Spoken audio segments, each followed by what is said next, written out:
2 జింకలు నీళ్లు తాగడానికి రివర్ దగ్గరికి వెళ్ళాయి. రివర్ దగ్గరికి వెళ్ళగానే ఒక జింక నీటి వైపు చూస్తూ, మనం దగ్గరికి వెళ్ళొద్దు, అక్కడ రాయిలా కనిపిస్తోంది కదా, అది రాయి కాదు, క్రొకొడైల్, లెట్స్ గో బ్యాక్ అన్నది. రెండో జింక, ఏ పిచ్చా, అది రాయే, క్రొకొడైల్ ఏం కాదు, stop over thinking, let's go అన్నది. మొదటి జింక, లేదు లేదు, నేను మొన్న చూశాను, ఇలాగే ఉంది, కానీ అది యాక్చువల్లీ క్రొకొడైల్, వద్దు, లెట్స్ నాట్ రిస్క్, వెనక్కి వెళ్ళిపోదామన్నది.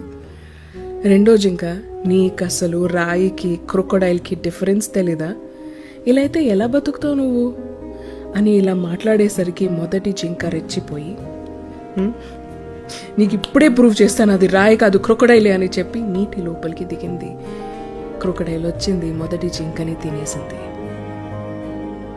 ఇప్పుడు ఆ రెండో జింకకి మొదటి జింక నిజం చెప్పింది అని నిరూపించబడిపోయింది. కానీ దానివల్ల ఎవరికి ఉపయోగం?